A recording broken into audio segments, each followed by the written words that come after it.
NetSuite will be used by all employees throughout the workday. The following information will provide you with a general overview on how to navigate NetSuite for ERP. As you complete your training, we will go into greater detail on the specifics of each item. The phone call list will provide a customer record to schedule calls, document customer feedback, and store the information on who contacted the customer. To locate the phone call list, hover over Activities. In the drop-down menu, hover over Scheduling, then hover over Phone Calls and click on Search. Purchase orders are available to track the status of an item. To locate the purchase order list, hover over Purchases. In the drop-down menu, hover over Purchase Orders and click on List. A list of open purchase orders will display. Receiving will be handled through NetSuite ERP. You will have access to ASN Receiving. To locate Receiving, hover over Purchases. On the drop-down menu, hover over Receiving and click on ASN Receiving. In NetSuite, you can create a vendor return authorization.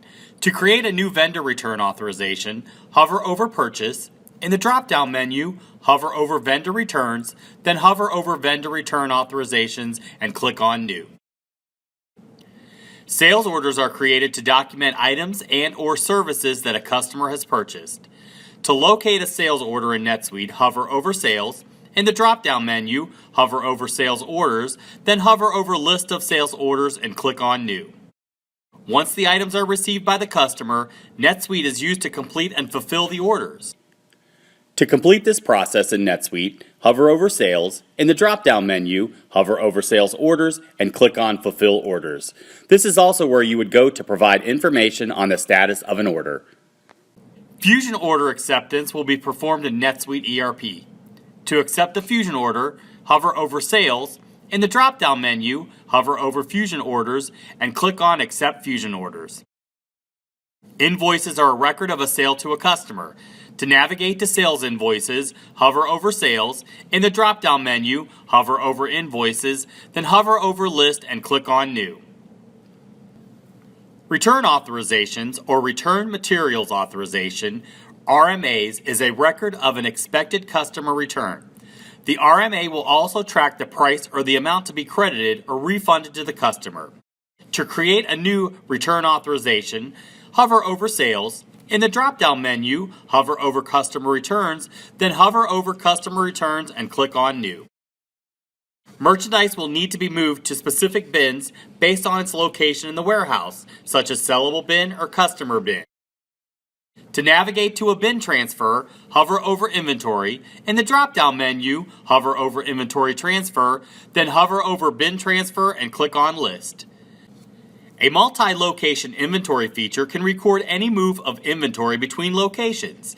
To access this list, hover over Inventory. In the drop-down menu, hover over Inventory Transfer, then hover over Enter Intercompany Transfer Orders and click on List. A transfer order is when an item is being shipped from one location to a receiving location. To track transit of transfer orders between locations, hover over Inventory. In the drop-down menu, hover over Inventory Transfer, then hover over Enter Transfer Orders and click on List. An as-is item is an item that cannot be sold as new. To navigate to as-is items, hover over Inventory. In the drop-down menu, hover over As-is Item Creation, then hover over Create As-is Item, and click on either New to create a new as-is item or Search to search for an already existing as-is item. The store will also have the ability to create a new inventory adjustment request as well as search for an existing inventory adjustment request. To navigate to Inventory Adjustments, hover over Inventory. In the drop-down menu, hover over Inventory Adjustment, then click on Inventory Adjustment Request. The store will have the ability to create or review an out-of-stock adjustment. To navigate to Out-of-Stock Adjustments, hover over Inventory. In the drop-down menu, hover over Out-of-Stock Adjustments, then hover over List and click on either New to create a new out-of-stock adjustment or click on Search to search for an existing out-of-stock adjustment. Cycle counts are a necessary part of maintaining the integrity and accuracy of our inventory. NetSuite enables you to enter a cycle count and open cycle counts. To access this, hover over Inventory. In the drop-down menu, hover over cycle counts and click on Enter Cycle Count. To search for a specific item, hover over Search. In the drop-down menu, hover over Items and click on Search Items. This concludes our tour of NetSuite navigation for ERP. Now that you have a general overview on how to navigate NetSuite for ERP, you will learn the specifics of each item as you complete your training. Thank you!